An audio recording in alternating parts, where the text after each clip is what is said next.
घटनेची न्यायालयीन एसआयटी मार्फत दुहेरी चौकशी, पोलीस अधीक्षकांची बदली। परभणीतील घटनेची न्यायालयीन चौकशी होणार, पोलीस अधिकारी निलंबित। बीड, परभणीतील मृतांच्या कुटुंबियांना 10 लाखांची मदत। नागपूर, दी-20, बीड, परभणीमधील घटना दुर्दैवी आहेत। या दोन्ही घटनांची सरकारने गंभीर दखल घेतली असून बीड जिल्ह्यातील हत्येच्या प्रकरणाची न्यायालयीन आणि एसआयटी अशी दुहेरी चौकशी केली जाईल, तर परभणीमधील संपूर्ण घटनेची न्यायालयीन चौकशी केली जाईल, अशी माहिती मुख्यमंत्री देवेंद्र फडणवीस यांनी आज विधानसभेत दिली।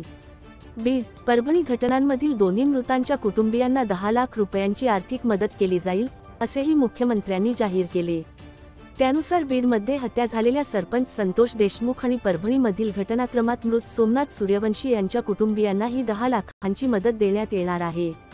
बीडमधील प्रकरणाची न्यायालयीन व एसआयटी मार्फत चौकशी करण्याबरोबर जिल्हा पोलीस अधीक्षकांची बदली करण्यात येईल।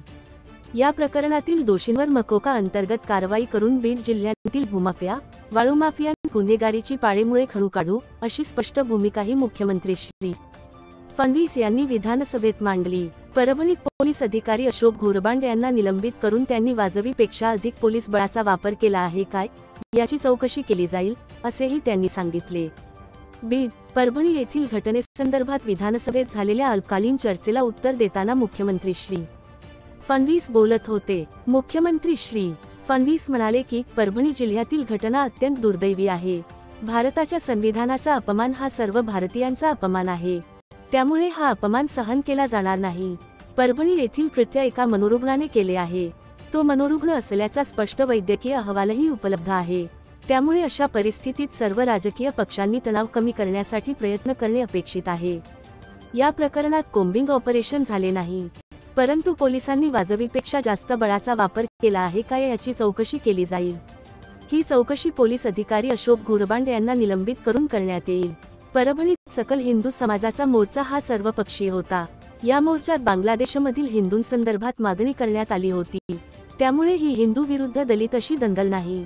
परभणीत झालेल्या तोडफोडीत दुकान, वाहन, सरकारी कार्यालयांचे नुकसान झाले आहे, असे मुख्यमंत्र्यांनी स्पष्ट केले। मुख्यमंत्री देवेंद्र फडणवीस म्हणाले की बीड येथील गुन्हेगारीला आळा घालण्यासाठी मोहीम हाती घेणार असून चौकशीत दोषी आढळणाऱ्यांवर मकोका अंतर्गत कारवाई करण्यात येणार आहे।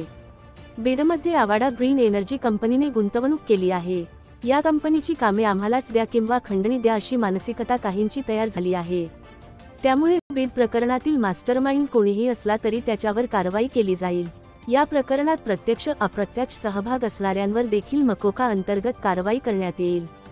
बीड जिल्ह्यातील पोलिसांनी देखील योग्य कारवाई करावी, गुन्हे दाखल करताना वस्तुस्थिती तपासावी, असेही मुख्यमंत्री म्हणाले।